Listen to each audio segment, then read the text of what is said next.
하나님은 영이시니 예배하는 자가 영과 진리로 예배할지니라. 아멘.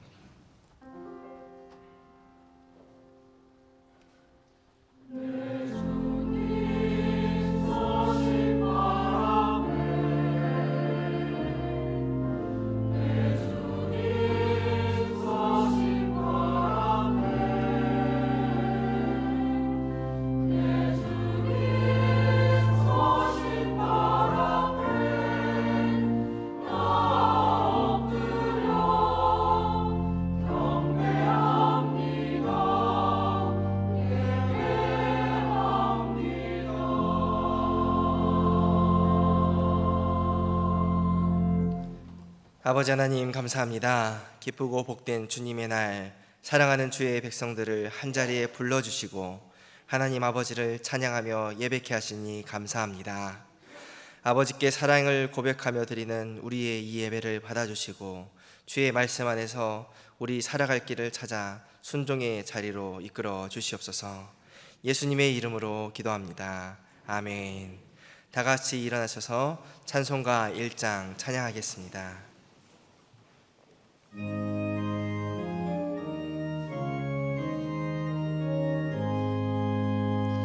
만복의 근원 하나님, 온 백성 찬송 드리고 저천사여 찬송하세.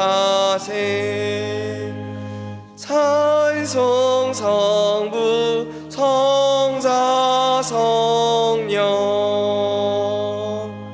아멘.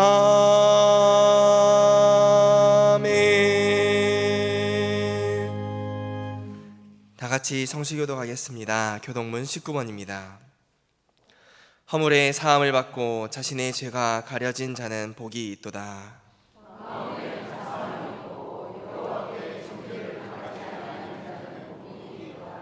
내가 입을 열지 아니할 때에 종일 신음함으로 내 뼈가 쇠하였도다.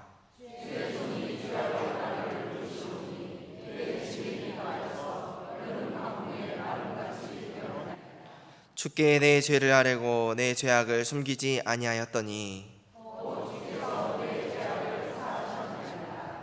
이로 말미암아 모든 경건한 자는 주를 만날 기회를 얻어서 주께 기도할지라. 아멘. 사도신경으로 우리의 신앙을 고백하겠습니다.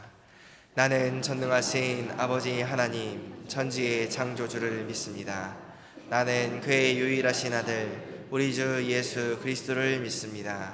그는 성령으로 잉태되어 동정녀 마리아에게서 나시고 본디오 빌라도에게 고난을 받아 십자가에 못 박혀 죽으시고 장사된 지 사흘 만에 죽은 자 가운데서 다시 살아나셨으며 하늘에 오르시어 전능하신 아버지 하나님 우편에 앉아 계시다가 거기로부터 살아있는 자와 죽은 자를 심판하러 오십니다. 나는 성령을 믿으며 거룩한 공교회와 성도의 교제와 죄를 용서받는 것과 몸의 부활과 영생을 믿습니다. 아멘. 찬송가 454장 찬양하겠습니다.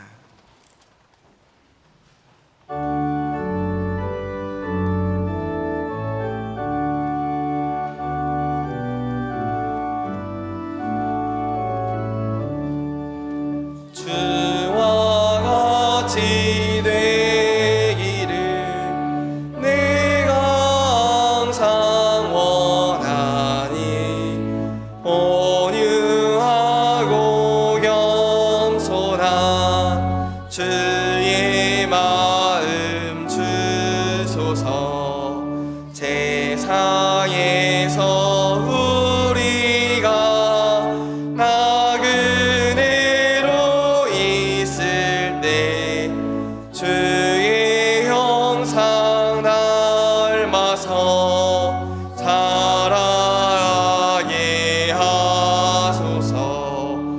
비록 작은 새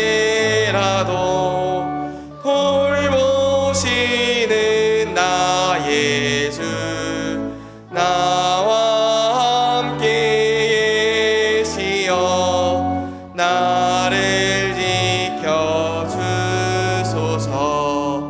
마음이 깨끗하기를 내가 항상 원하니 악한 마음을 버리고 살아가게 하소서. 주와 같이 되기를 내가 항상 원하니 주님 뜻을 따라서 살아가게 하소서. 주 은혜로 거듭나 말씀 위에 굳게 서 영원 무궁하도록 주와 함께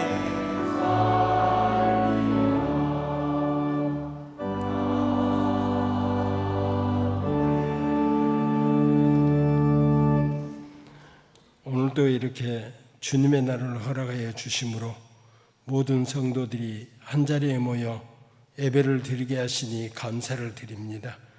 오늘 이 예배에 참석하신 모든 성도님들이 하나님의 말씀을 듣고 가슴 깊이 새기게 하시옵소서. 부족한 저희들이 모든 삶을 죄와 동행함으로 하나님의 영광을 가리울 때가 너무나 많이 있음을 고백합니다. 저희들이 이 시간 죄를 회개하고 자복하오니 용서하여 주시옵소서. 아버지 하나님, 하나님의 은혜와 능력으로 하나님의 뜻에 따라 행하여 이 땅의 모든 백성들을 구원하는 일에 쓰임받는 하나님의 귀한 종들이 되게 하여 주시옵소서. 우리 주인 되신 하나님의 뜻대로 저희들을 사용하여 주시고 이 세상 밖에서는 빛과 소금의 역할을 충실히 행할 수 있도록 인도하여 주시옵소서. 무늬만 하나님의 종과 신자 되지 않기를 원합니다. 사랑의 하나님, 무덥고 지친 우리 성도님들에게 하나님의 사랑이 전해지게 하시니 감사를 드립니다. 특히 저희들에게 2024년도에 하나님의 나라의 복음과 풍성한 삶으로 초대한 비전을 주시니 감사를 드립니다. 온 성도들이 합심하여 2024년도 비전을 이루어갈 수 있도록 지혜와 열정을 주시옵소서.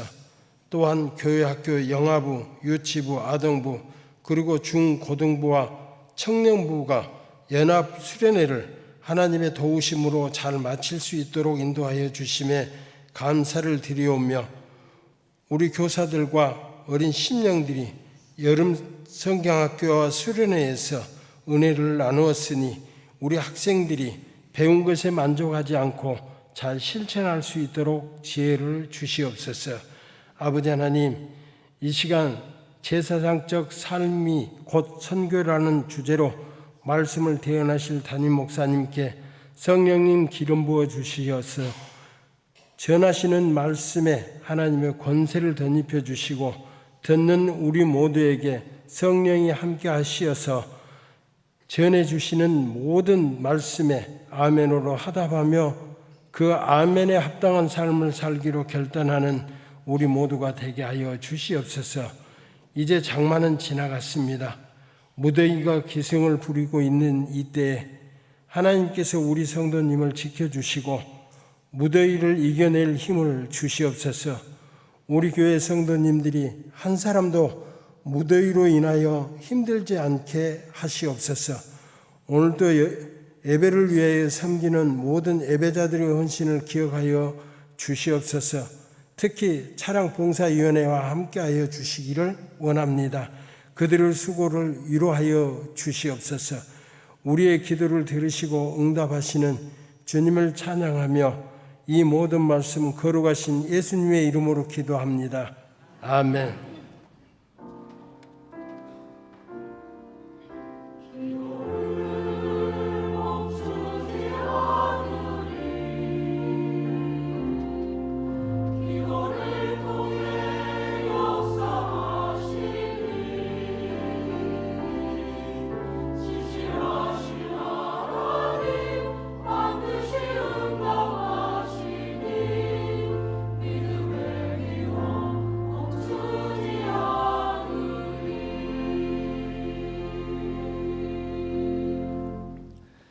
오늘 우리에게 주시는 하나님의 말씀은 베드로전서 2장 9절에서 12절까지의 말씀입니다.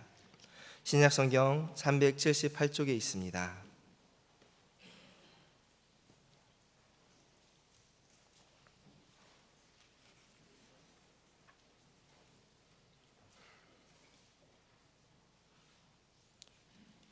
개역개정과 새번역으로 읽겠습니다. 그러나 너희는 택하신 족속이요 왕같은 제사장들이요 거룩한 나라요 그의 소유가 된 백성이니 이는 너희를 어두운 데서 불러내어 그의 기이한 빛에 들어가게 하신 이에 아름다운 덕을 선포하게 하려 하심이라. 너희가 전에는 백성이 아니더니 이제는 하나님의 백성이요 전에는 긍휼을 얻지 못하였더니 이제는 긍휼을 얻은 자니라. 사랑하는 자들아, 거류민과 나그네 같은 너희를 권하노니 영혼을 거슬러 싸우는 육체의 정욕을 제어하라. 너희가 이방인 중에서 행실을 선하게 가져 너희를 악행한다고 비방하는 자들로 하여금 너희 선한 일을 보고 오시는 날에 하나님께 영광을 돌리게 하려 함이라. 아멘. 새번역으로 읽겠습니다. 그러나 여러분은 택하심을 받은 족속이요 왕과 같은 제사장들이요 거룩한 민족이요 하나님의 소유가 된 백성입니다. 그래서 여러분을 어둠에서 불러내어 자기의 놀라운 빛 가운데로 인도하신 분의 업적을 여러분이 선포하는 것입니다. 여러분이 전에는 하나님의 백성이 아니었으나 지금은 하나님의 백성이요 전에는 자비를 입지 못한 사람이었으나 지금은 자비를 입은 사람입니다. 사랑하는 여러분, 나는 나그네와 거류민 같은 여러분에게 권합니다. 영혼을 거슬러 싸우는 육체의 정욕을 멀리 하십시오. 여러분은 이방 사람 가운데서 행실을 바르게 하십시오. 그렇게 해야 그들은 여러분더러 악을 행하는 자라고 욕하다가도 여러분의 바른 행위를 보고 하나님께서 찾아오시는 날에 하나님께 영광을 돌릴 것입니다. 아멘. 하나님께서 이 말씀을 통하여 우리에게 은혜 주시기 원합니다.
감사합니다.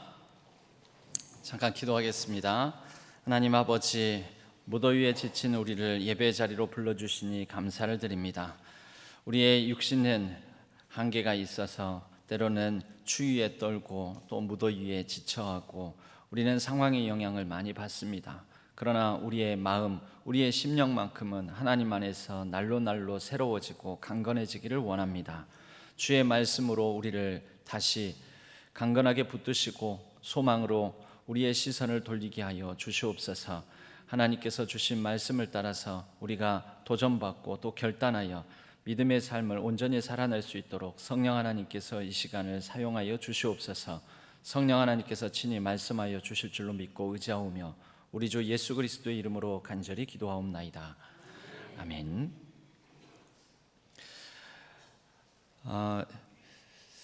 기독교는 크게 세 가지가 있습니다. 기독교 하면 보통 우리가 이런 질문이 있죠. 사실은 틀린 질문입니다. 나는 기독교 신자,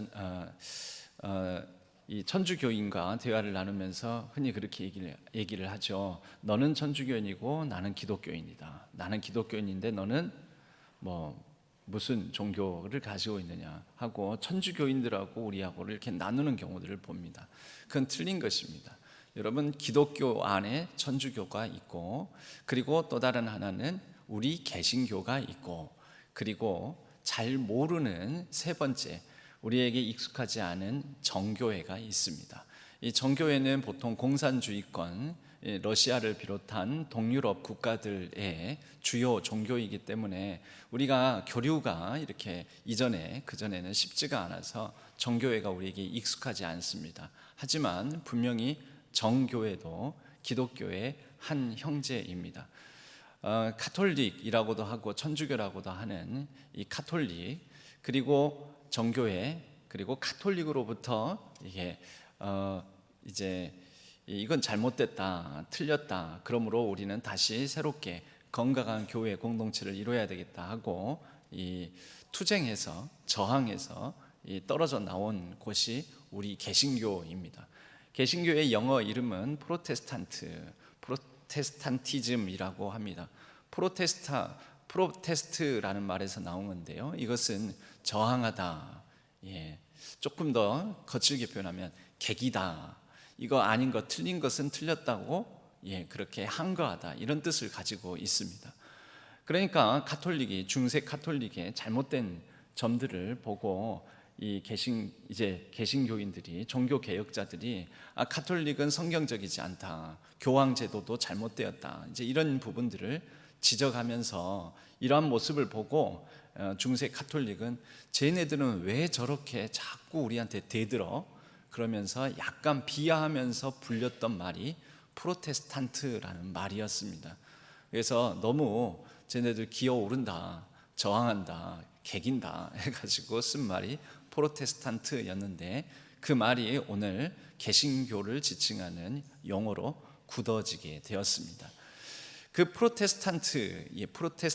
프로테스트한 것 중에 하나가 뭐였냐면요, 모든 사람이 사제다라는 주장을 들고 나오면서 일명 카톨릭의 사제들, 신부님들, 신부, 주교, 교황을 로 우리가 표현되는 카톨릭의 사제들만이 제사장이 아니다라는 주장을 하게 되었습니다.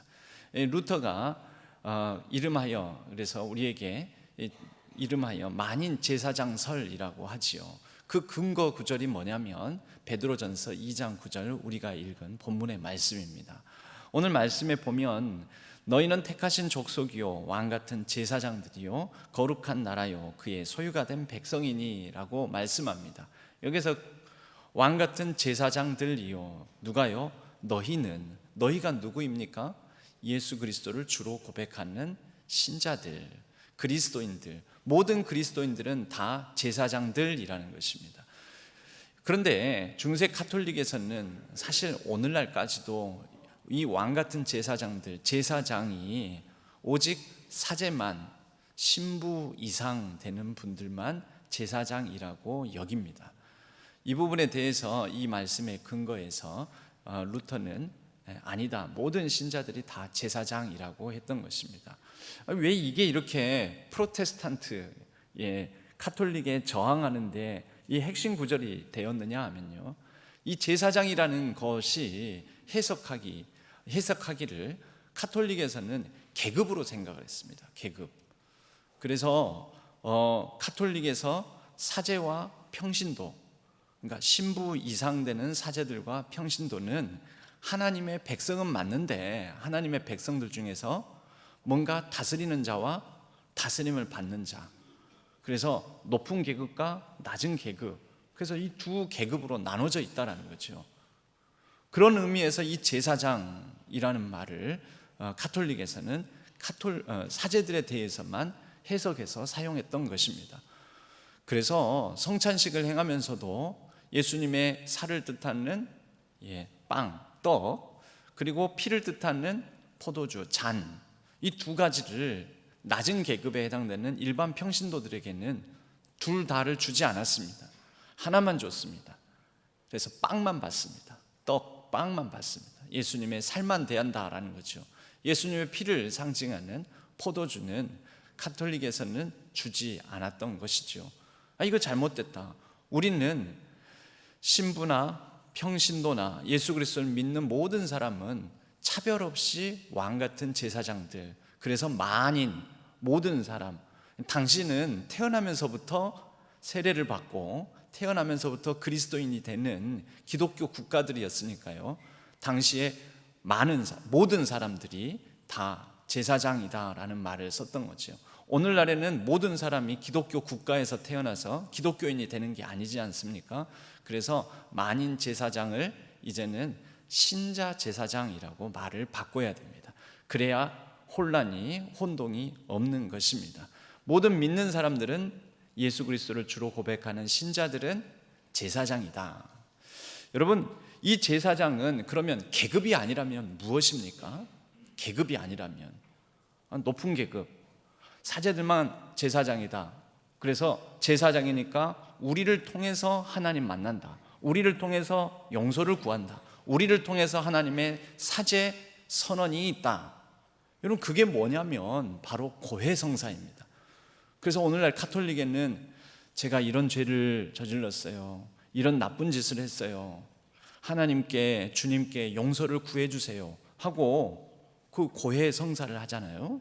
그러면 고해성사를 하고 나면 신부님이 이렇게 딱 문 닫아 걸고 이렇게 소리만 들리게끔 살짝 열고 다 들은 다음에 자매님, 형제님, 성부, 성자, 성령의 이름으로 자매님의, 형제님의 죄가 사해졌음을 선언합니다.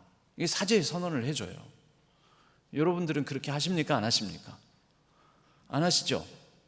그러니까 예를 들어서 제가 뭐 그 사제, 신부의 역할을 한다면 저한테 와가지고 제가 이런 죄를 저질렀는데요, 하나님께 용서를 구해주세요, 저한테 그렇게 말 안 하잖아요. 저도 제가 여러분들 앞에 이제 우리 집사님, 권사님의 죄를 들었으니 우리 주님께서 집사님, 권사님의 죄를 사해 주십니다 하고 제가 선언해 줍니까? 제가 선언해 줘야지 여러분들이 용서받습니까? 아니죠. 왜냐하면 우리는 누구니까요? 프로테스탄트니까요. 우리는 개신교인이라서 그렇습니다. 여러분, 바로 이런 식으로 뭔가 위계가 있잖아요. 위계가. 평신도는 사제, 제사장인 신부님을 통해서 주님께 나아가고, 또 주님의 말씀과 주님의 사제의 선언도 제사장인 사제인 신부님을 통해서 그 일반 신자들이 사제의 은총을 받고, 이렇게 중간에 이 중개인이 매개하는 사람이 있다라는 것입니다. 뭔가 이 층층이 계급을 가지고 있지 않습니까? 그냥 계급이 아닙니다. 이 제사장이라는 말은. 그럼 무슨 뜻일까요? 이 제사장, 왕 같은 제사장들이다. 이것은 사명을 뜻합니다. 사명. 계급이 아니라 사명.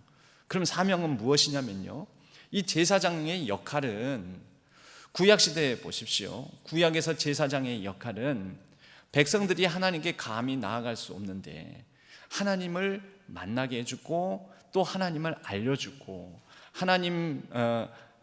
하나님께서 주시는 축복을 이 사람 통해서 유통을 해주고, 여러분, 세상 가운데 하나님께서 주신 놀라운 은총, 은혜, 축복을, 복을 사람들에게 보여주는 사람이었습니다. 그러면서 제사의 직분을 감당하는 사람이었지만 이 제사장의 원래의 뜻은 세상 가운데 복을 주는 사람, 하나님의 놀라운 축복을 사람들에게 전하고 나누어 주는 사람이었다라는 것이죠. 그러면 이것이 무슨 의미인가? 이러면 예수님께서 너희는 세상의 빛이다 라고 했습니다. 빛이 있는 자리에는 무슨 일이 일어납니까? 아무리 어둡고 캄캄한 곳에서도 빛이 비추어지면 환해집니다.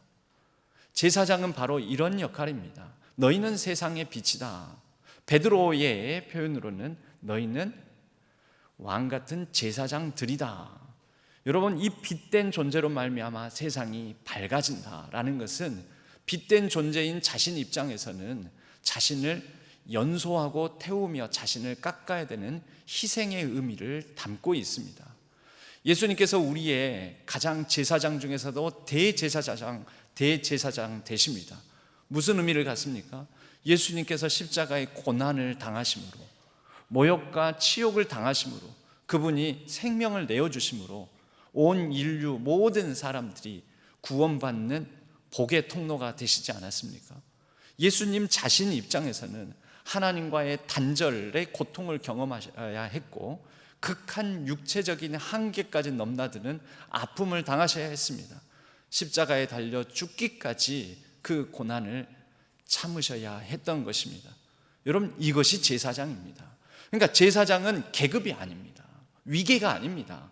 내가 뭔가 행세하는 나 제사장이야 하고 사람들 앞에 자신을 과시하고 행세하고 뭔가 이 누군가를 억압하는 그런 하나의 신분이 아닌 것입니다.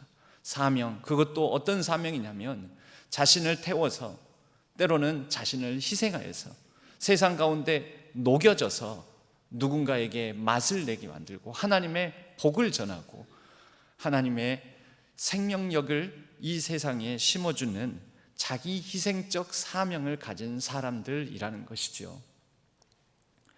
원래 이 구절은 출애굽기 19장 5절에서 6절 말씀을 근거로 합니다. 사실은 똑같은 표현인데 이게 번역상의 차이로 약간 표현이 다르게 느껴집니다.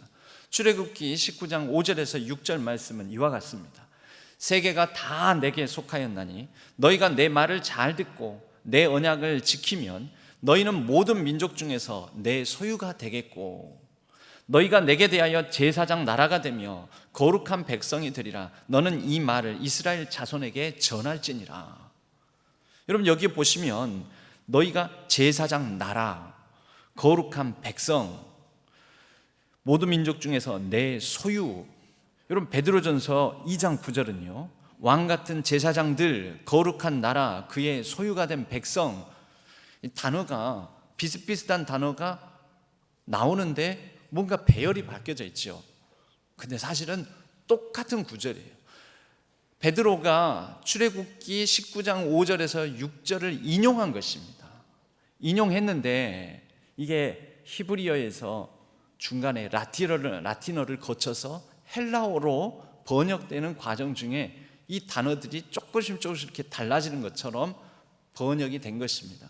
그러면 원래 인용 구절로 가야 되겠죠. 원래 원 구절로 가야 되는 거죠. 그러면 왕 같은 제사장들 한 사람 한 사람에 대해서 제사장이라고 하는 것이 아니라 이스라엘 백성 전체 모임을 향하여서 제사장 나라는 한 사람이 만드는 게 아니잖아요. 한 사람으로 이루어져 있지 않지 않습니까? 나라는 모든 백성 군중이 모인 곳입니다. 그래서 하나님은 바로 이 베드로전서 2장 9절 베드로가 인용한 이 구절의 원래 의미는 공동체를 향한 사명을 말씀하시는 그런 이 구절이라는 것입니다.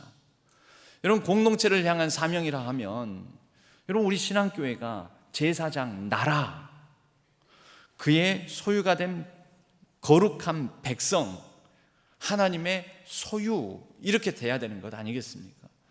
이게 뭐냐면 하나님 나라입니다. 여러분, 하나님 나라는 하나님을 보여주는 나라입니다. 하나님이 이런 분이야 라는 것을 드러내는, 어떻게 해요? 제사장적 희생을 통해서 내가 손해보고 내가 불편하고 내가 감수해야 될 고난을 넉넉히 감당하면서 세상 가운데 빛된 사명을 감당하고 소금의 맛을 내고, 이것을 한 사람이 하는 것이 아니라, 여러분 어떤 분들은 그렇습니다. 이런 제사장, 왕 같은 제사장들, 근데 제사장들인데 이건 특별히 구별된, 특별히 사명 감당한 목사님들이나 사역자들이나 목회자들이나 하는 일이라고. 아닙니다, 여러분.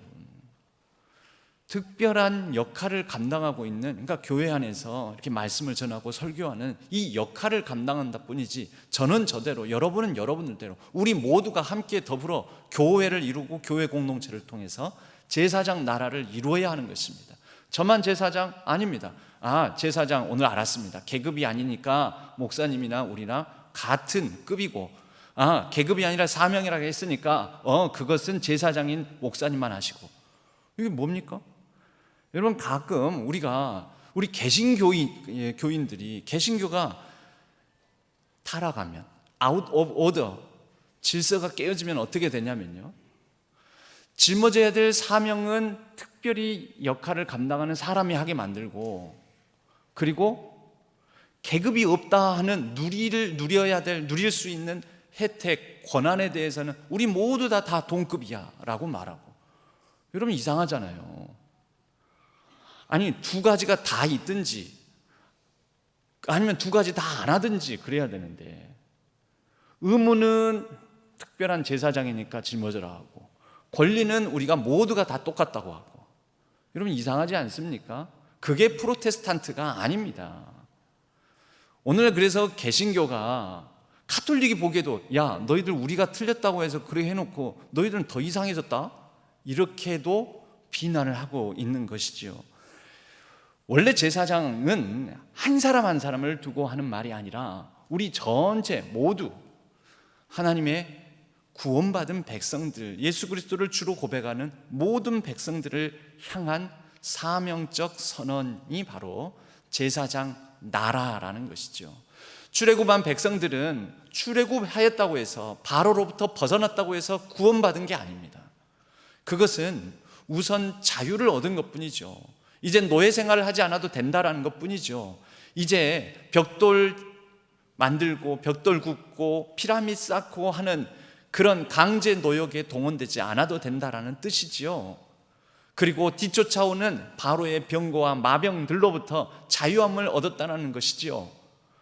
그런데 이것을 구원의 의미로 여기는 분들이 있습니다. 구원이 다 끝난 것이 아닙니다. 진짜 구원은 이제부터 시작입니다. 광야에서 하나님께서 신의 산자락에 이제 백성들을 모아놓고 이제 그들을 향하여서 너희들은 이렇게 예배를 드리고 이렇게 섬기고 이렇게 거룩해지고 이렇게 정결하게 살아야 된다. 너희들끼리는 서로 이렇게 존중해야 된다. 너희들은 다른 민족들과 같은 방식으로 살아서는 안 된다 하고 그들에게 제사법부터 시작해서 모든 생활 방식을 다 정해서 알려주십니다. 그것이 두 돌판에 쓰여진 십계명을 비롯한 모세오경 율법입니다. 이 율법에는 이제 새로운 구원받은 백성으로서 살아가야 될 행동 양식, 사고 방식, 서로 관계 맺는 방식들이 담겨져 있습니다. 그런데 우리가 이것은 바로 오늘날 예수 그리스도를 믿은 구원받은 사람들의 모형을 보여주는 것인데요, 출애굽에서, 애굽으로부터 나와서, 바로의 압제로부터 나와서 광야의 자유한 몸이 된 것으로 끝나는 분들이 많습니다. 여러분, 이것은 구원의 두 가지 차원 중에 1차적인 초보적인 차원만 한 것입니다. 예수 믿고 구원받는다라는 것이 예수 믿고 내가 하나님의 자녀가 되었다, 여러분, 그것으로 끝나는 게 아닙니다. 이제 자녀된 삶의 방식, 자녀된 삶의 모습으로 감당해야 될 사명을 짊어져야 하는 것이죠. 가나안 땅을 향해 가야 되는 것입니다.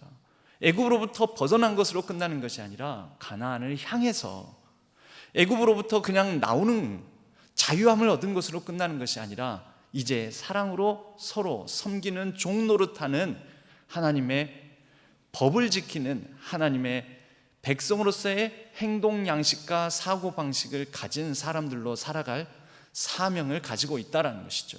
그런 의미에서 출애굽기 19장은 이제 20장부터 십계명을 비롯한 율법이 쭉 선언이 되는데, 이 십계명과 율법들이 선언되기 이전에 하나님께서 그들을 향하여 그들의 정체성을, 그들의 사명을 확실시하는 말씀이 이 말씀인 것입니다. 너희는 내 소유다. 너희는 내 백성이다. 그러니까 거룩한 백성이 돼야 된다. 너희들 제사장 나라가 돼야 된다. 너희들은 이 세상 속에 예수님의 말씀을, 표현을 인용을 하자면 세상의 빛이 돼야 된다. 세상의 소금이 돼야 된다. 여러분, 그런 의미에서 보면 우리는 구약을 좀 다른 의미로 달리 볼 수가 있습니다. 오늘 베드로전서 2장 9절에서도 이 백성들을 향하여서 11절에 사랑하는 자들아 거류민과 나그네 같은 너희를 권하노니, 여러분 그때 당시에 이게 사실적인 그때 당시에 그리스도인들의 실제에 대한 묘사가 이 표현이 맞습니다. 왜냐하면 그때 당시에 얼마나 강대하고 강성한 사람들이 있었습니까? 헬라인들, 로마인들, 엄청난 문명의 진보, 문화의 발달을 이루고, 그리고 부강하고 군사력도 세고 숫자도 더 많고 넓은 영토를 지녔고, 여러분 그들을 보기에 유대인들은 소수에 불과했습니다. 문화적으로, 문명적으로 뒤처져 있었습니다. 게다가 그 유대인들 중에서도 그리스도인들은 소수 중에 소수에 불과했습니다. 이미 로마 제국 어느 땅을 가든 다 로마의 법과 상식이 통하는 곳에서 그리스도인 된다라는 것은 소수 중에 소수로 살아가기를 자처하는 사람들이었던 것이죠. 그럼 이런 사람들의 정체성은 무엇입니까? 나그네라는 것입니다. 나그네. 사랑하는 자들아 거류민과 나그네 같은 너희를 권하노니. 여러분, 우리 그리스도인들, 오늘날 한국 사회 안에서 우리 그리스도인들은 어떻습니까? 우리도 나그네 같지 않습니까? 이미 대한민국 사회에서 그리스도인으로 제대로 살아간다라는 것은 소수로 살아가는 뜻이 되어가고 있습니다. 예전에는 한국교회 교인들이 1000만 명 이상을 헤아린다 하면서 우리가 사회의 주류요 다수다라는 그런 좀 자부하는 과도한 의식이 있었습니다. 그런데 오늘날 그리스도인 됨이 그렇게 자부하고 자랑하고 과시할 만한 그러한 정체성이 아닙니다. 이 TV나 드라마, 영화 이런 데 보면 꼭 부정적인 사람들은 그리스도인들로 역할을 맡아서 등장을 합니다. 위선적이고 가식적이고 이기적이고 자기만 알고 앞뒤가 다르고 그러면서 교회 다니고, 이런 사람들 역할을 그렇게 TV, 드라마, 이런 방송, 영화 등에서 그런 역할들이 등장한다는 것은 무슨 뜻이냐면 사회에서 그리스도인들을 보편적으로 생각하는 상이 그렇다라는 거죠. 이미지가 그렇다라는 것입니다. 제대로 된 그리스도인으로 살아간다는 것은 바로 이런 그리스도인들에 대해서 때로는 적대적이고 공격적이고 비난적인 이런 사회 분위기 속에서 소수자로 살아간다라는, 나그네로 살아가야 된다라는 의미를 가지고 있습니다. 그러므로 오늘 주신 이 말씀은 오늘 현대의 그리스도인으로서 살아가는 우리에게 주신 말씀이라고도 우리는 볼 수가 있습니다. 여러분, 구약 성경을 보면 믿음의 조상, 믿음의 시작이 아브라함을 하나님께서 택하셔서 부르심으로부터 시작합니다. 갈대아 우르로부터, 애굽으로부터 나오듯이 갈대아 우르로부터 하란을 거쳐서 어디로요? 가나안 땅으로, 애굽을 벗어나서 약속의 땅 가나안 땅으로. 여러분, 이것은 구약 성경부터 신약까지 이어지는 하나의 상징적 원형입니다. 어디로부터 나와서 어디를 향해서 가는가? 우르로부터 나와서 가나안 땅으로. 그런데 가나안 땅에 와가지고 아브라함이 분명 약속 믿고 왔는데 대단한 권력을 가진 것도 아니고 어마어마한 영토를 가지게 된 것도 아니고 강한 군사력을 가지고 그런 지배하는 사람이 된 것도 아닙니다. 그는 아무것도 안 했습니다. 와서 가나안 땅 와서 뭐 했습니까? 힘들고 어렵게 살았습니다. 때로는 황량함을 보면서 정처 없는 마음을 가지고 살았습니다. 그러나 그의 특별함은 뭐였냐면 하나님 앞에 신실하고자 부족하면 부족한 대로, 연약하면 연약한 대로, 있는 모습 그대로 신실하게 살았다라는 것이죠. 여러분, 이것을 이름하여 신실한 현존이라고 합니다. 신실한 현존, faithful presence.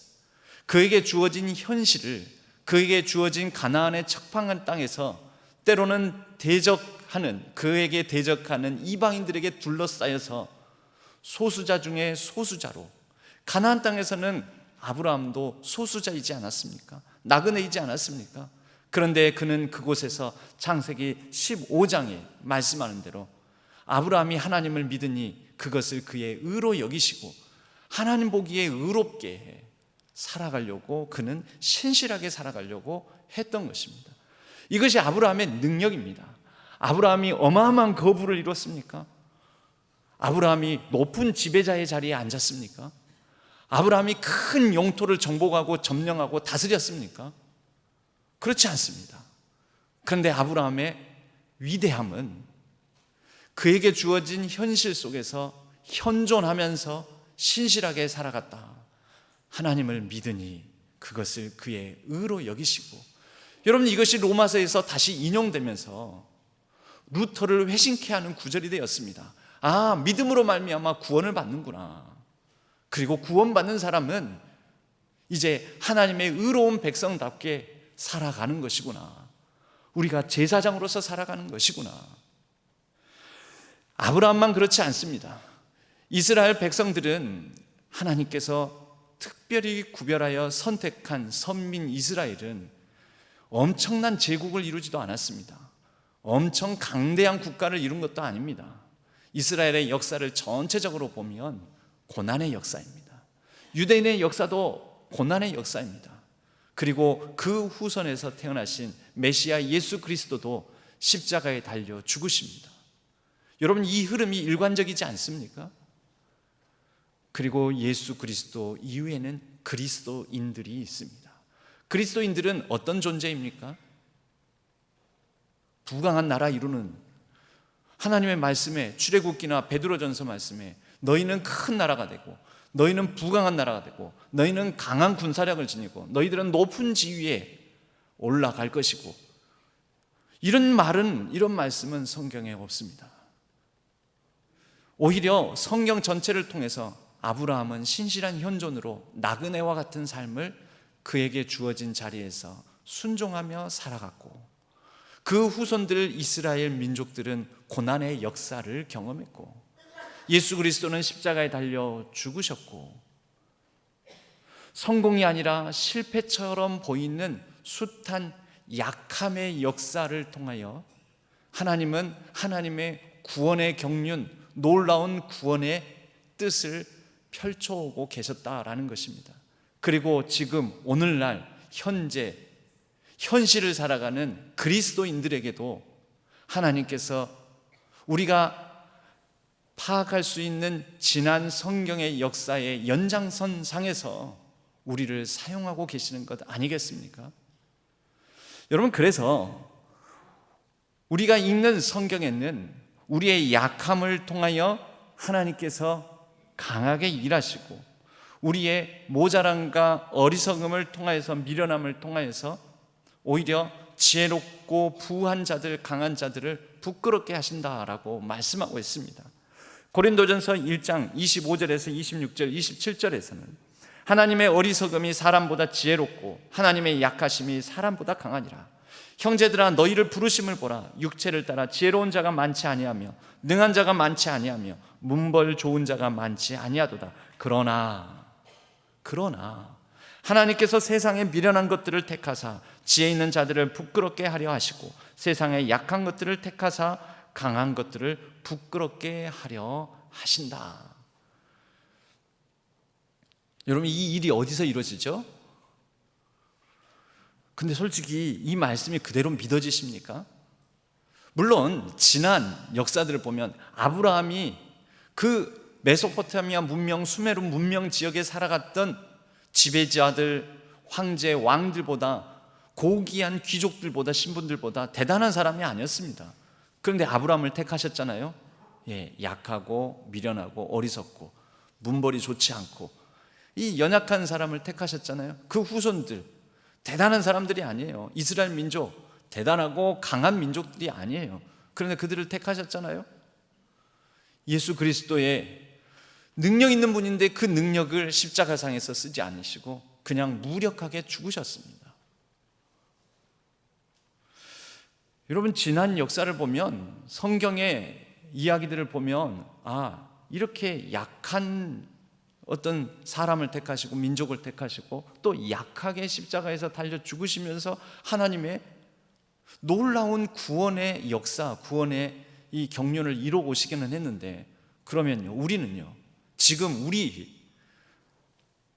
여러분 그리스도인들을 통해서 이렇게 하신다는데, 실제 여러분 세상에 나가면 나보다 똑똑하고 잘나고 돈 많고 힘 있고 그런 사람들한테 우리 눌리지 않습니까?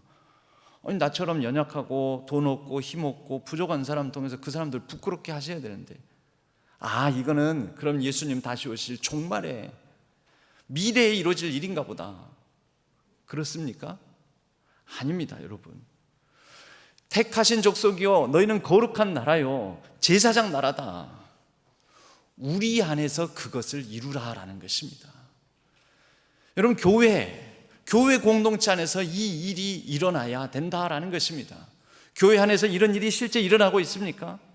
교회 안에서 세상적으로 보면은 연약하고 부족하고 약한 사람들이 교회 안에서는 높임을 받고, 교회 안에서는 인정을 받고, 그런 사람들이 교회 안에서는 세상에서는 눌렸으나 교회 안에서는 누리고, 교회에서는 평화를 얻고, 교회에서는 기쁨을 누리고 기쁨을 나누고.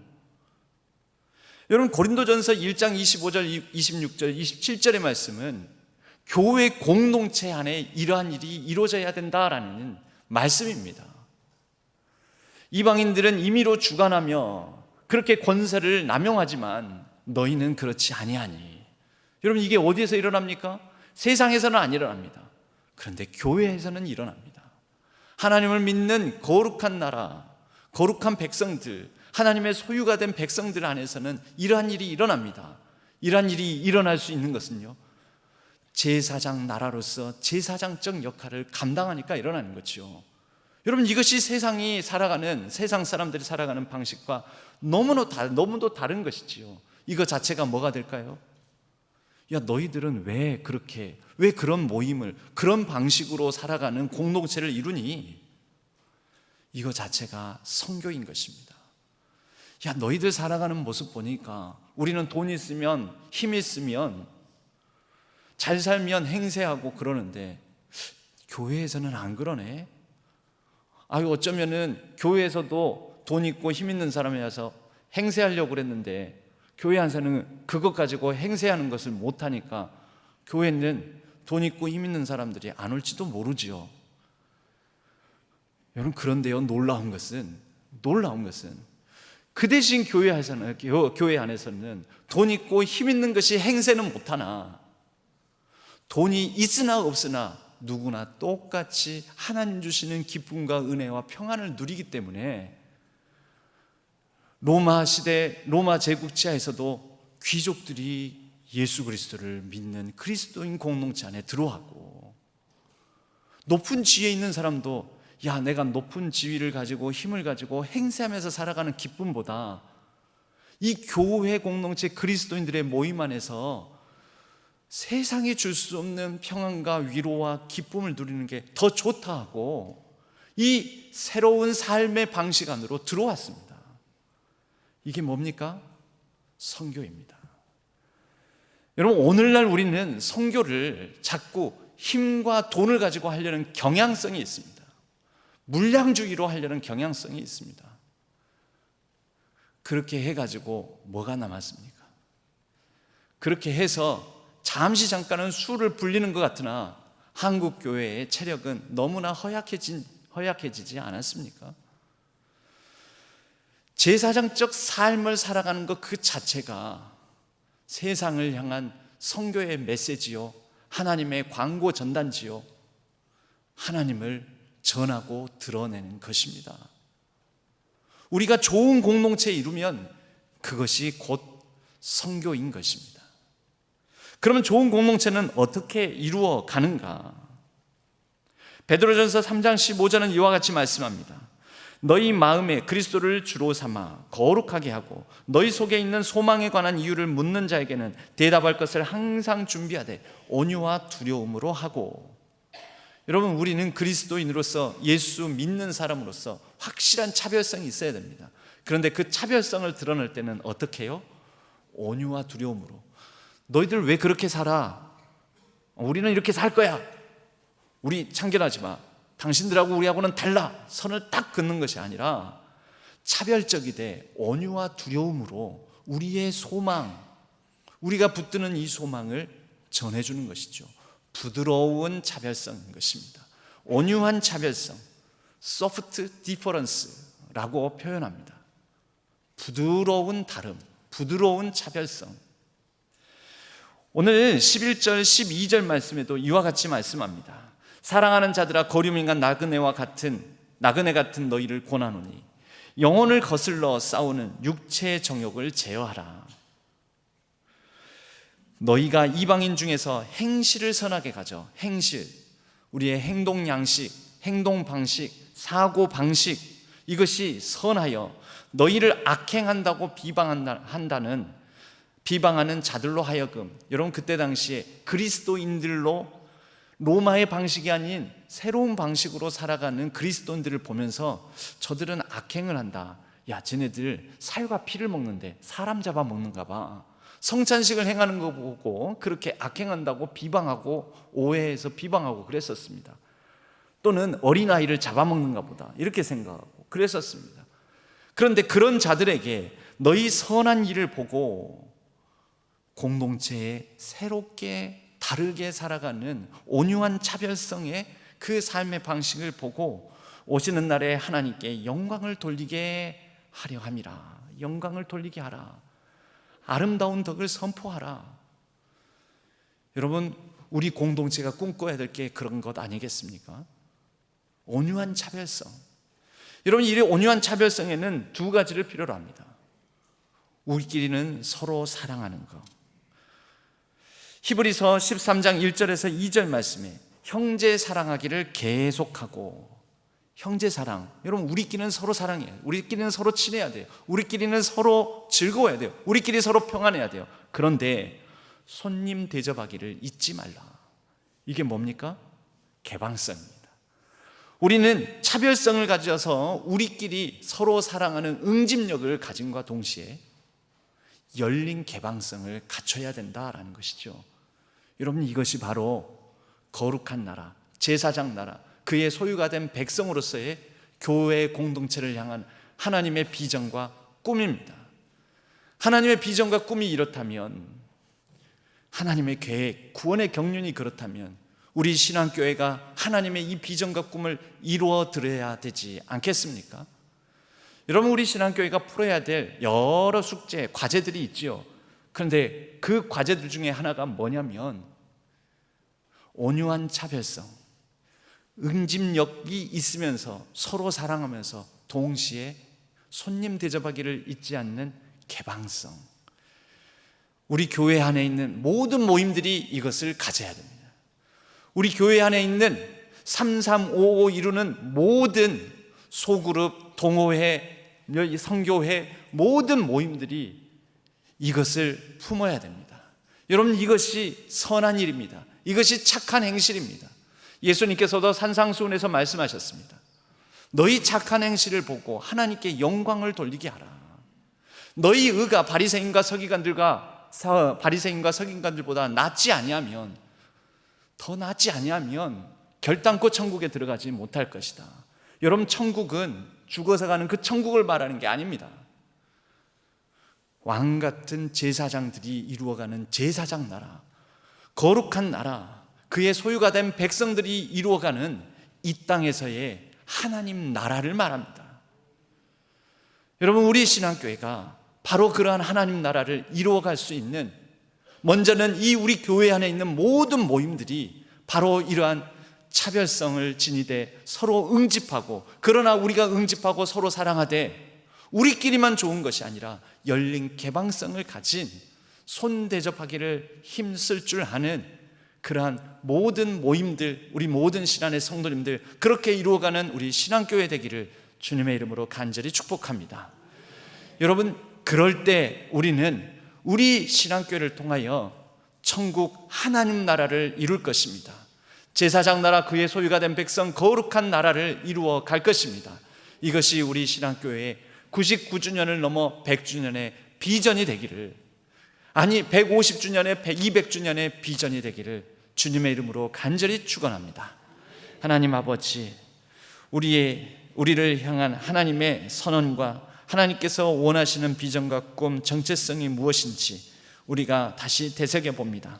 우리 신앙교회의 온건한 차별성, 그 가운데 응집력과 개방성을 갖추고 있어서 거룩한 나라, 그의 소유가, 하나님의 소유가 된 백성으로서 제사장 나라를 이루어가며 하나님 나라를 이루어가고 보여주고 사람들에게 전하는 귀한 우리 신앙교회 되게 하여 주옵소서. 의지하옵고 우리 주 예수 그리스도의 이름으로 간절히 기도하옵나이다. 아멘. 찬송 452장 찬양하겠습니다.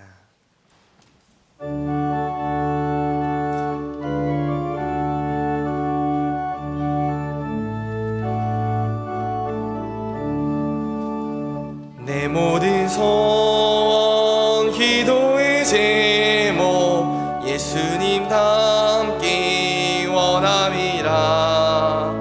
예수님 영상 나 있기 위해 세상에 모았기 전에 예수님 닮기 내가 원하네. 날 구원하신 예수님을 내 마음속에 지금 곳곳아 주님의 영상 인지소서. 무한한 사랑 풍성한 긍휼 슬픈 자 위로하시는 주.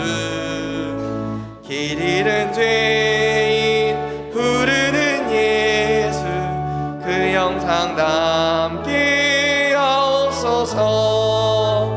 예수님 닮기 내가 원하네. 날 구원하신 예수님을 내 마음속에 지금 곳곳아 주님의 영상 인지소서. 겸손한 예수, 거룩한 주님, 원수의 멸시 참으시사 우리를 위해 고난을 받는 구주를 닮게 하옵소서. 예수님 닮기 내가 원하네. 날 구원하신 예수님을 내 마음속에 지금 곳곳아 주님의 영상 인지소서. 하나님 아버지, 우리에게 주신 모든 것 가운데 구별하여 우리의 모두를 드리는 마음과 정성을 담아 주일헌금으로 11조로 선교와 비전 헌금으로 감사의 예물로 하나님께 올려드립니다. 하나님께서 기쁘게 받아주시옵고 이 예물이 쓰여지는 곳곳에 하나님 나라의 역사가 펼쳐지게 하여 주시옵소서. 우리의 일상을 살펴주시고 우리의 가정과 자녀 손들을 인도하여 주시옵소서. 힘들고 지치고 어려운 삶 속에서도 분투하며 하나님 나라를 이루어가는 형통함이 있게 하여 주시옵소서. 이 나라와 민족을 불쌍히 여겨 주시옵소서. 모든 위정자들에게 지혜를 주시고 겸손한 마음을 주시고 회개하는 마음을 주셔서 합력하여 이 땅에 정의와 생명 평화의 역사를 이루어가게 하여 주시옵소서.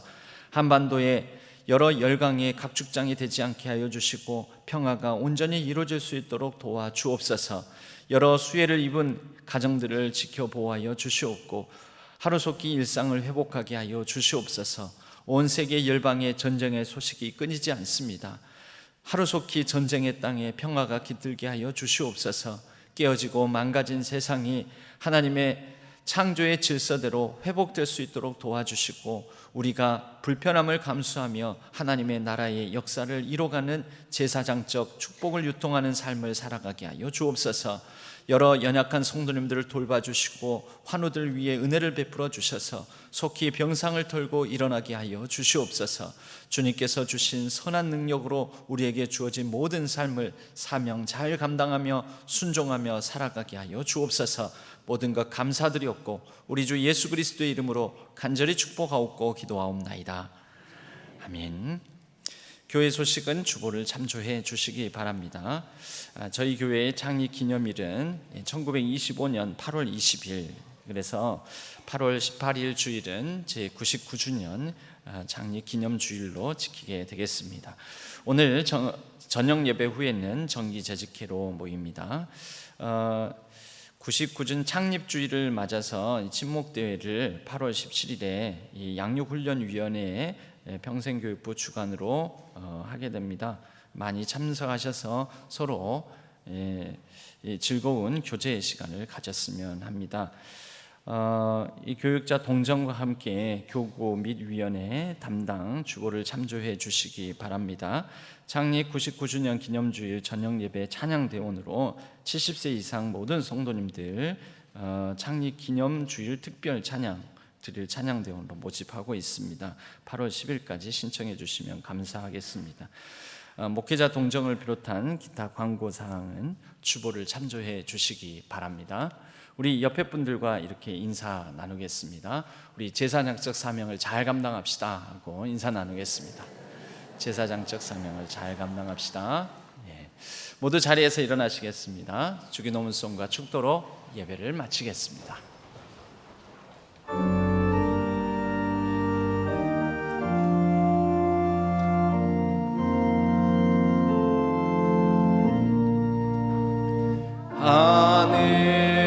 하늘에 아버지 이름 거룩하사 주님 나라 임하시고 뜻이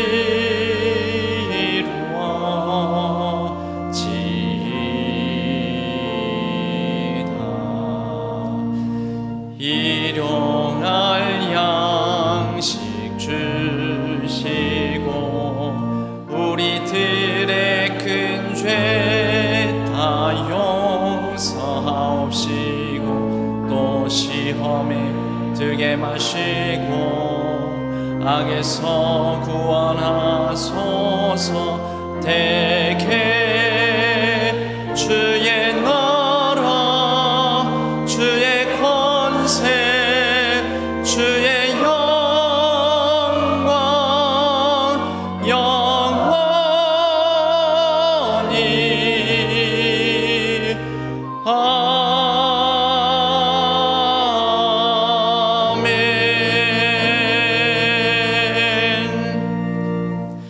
이제는 우리 주 예수 그리스도의 은혜와 하나님 아버지의 지극하신 사랑하심과 성령 하나님의 위로 교통하심이 제사장적 사명을 다시 깨닫고 함께 더불어 제사장 나라를 먼저 우리 신앙교회에서부터 이루어가고자 다짐하는 우리 성도님들 위해, 우리 신앙교회 위해, 온라인상에서 흩어져 예배를 드리는 모든 예배자들 위해 이제로부터 영원까지 함께 하시기를 간절히 축원하옵나이다.